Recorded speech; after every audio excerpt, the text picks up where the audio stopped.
ముఖ్యమంత్రి గారు చంద్రబాబు నాయుడు గారు ముఖ్యమంత్రి అయిన తర్వాత తప్పకుండా ఏదైతే రీఆర్గనైజేషన్ యాక్ట్లో విషయాలు పెండింగ్లో ఉన్నాయి, రెండు రాష్ట్రాలందరినీ కూడా తెలుగువారు ఎక్కడున్నా కూడా సుభిక్షంగా ఉండాలనే లక్ష్యంతో చంద్రబాబు నాయుడు గారు పనిచేస్తారు. కాబట్టి ఒక ప్రోయాక్టివ్ వేగా లెటర్ పంపించడం, దాన్ని ఇక్కడ గౌరవ ముఖ్యమంత్రి గారు క్యాబినెట్లో చర్చించి సానుకూలంగా స్పందించి ఈరోజు ఈ సమావేశం ఏర్పాటు చేయటం. సమావేశంలో అన్నీ కూడా కులంకుశంగా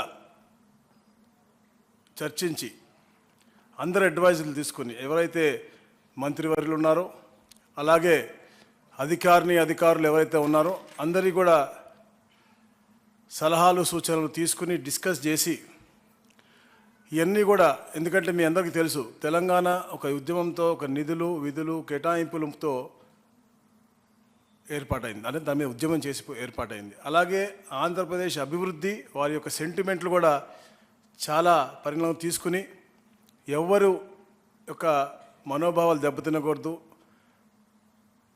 అందరి యొక్క భావోద్వేగాలన్నీ కూడా పరిణామం తీసుకుని మనం ఇవన్నీ కూడా ఫుల్ఫిల్ చేసుకోవాలని చెప్పేసి ఒక లక్ష్యంతో ఏదైతే రీఆర్గనైజేషన్ యాక్ట్లో ఉన్న ప్రతి ఒక్క అంశం కూడా పూర్తిగా చర్చలతోనే అది సానుకూలంగా సత్వరంగా పరిష్కరించాలనే లక్ష్యంతోనే ఈ యొక్క ఆఫీసర్స్ కమిటీ ఏర్పాటు చేయడం కానీ, దాని తర్వాత మినిస్టర్స్ కమిటీ ఏర్పాటు చేయడం కానీ, తర్వాత ముఖ్యమంత్రులు కూడా అన్ని విషయాలు కూడా నాట్ ఓన్లీ రీఆర్గనైజేషన్ యాక్ట్, అది కాకుండా కూడా రాబోయే రోజుల్లో కూడా మంచి వాతావరణం క్రియేట్ చేసే విధంగా ముఖ్యమంత్రులు కూడా ఫ్రీక్వెంట్గా కలుద్దామని చెప్పి ఒక ఆలోచన ముందు రావటం నిజంగా చాలా ఆనందదాయకం.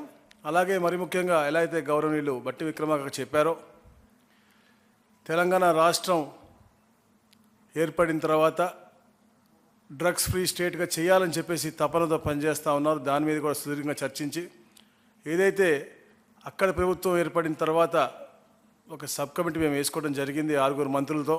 ఎందుకంటే అక్కడ మా దగ్గర కూడా స్కూల్ బ్యాగుల్లో, అంటే 8th క్లాస్ చదువుకునే స్కూల్ బ్యాగుల్లో కూడా మనకి గంజాయి దొరికే పరిస్థితి మాకు అక్కడ రాష్ట్రంలో ఉంది. కాబట్టి ఎడ్యుకేషన్ మినిస్టర్ కానీ, గౌరవ హోమ్ మినిస్టర్ కానీ, అలాగే ట్రైబల్ వెల్ఫేర్ మినిస్టర్ కానీ, ట్రాన్స్పోర్ట్ మినిస్టర్ అందరూ కూడా వేసుకుని మేము సబ్ కమిటీ ఏర్పాటు చేయడం, వారి మీటింగ్ కూడా జరగడం జరిగింది.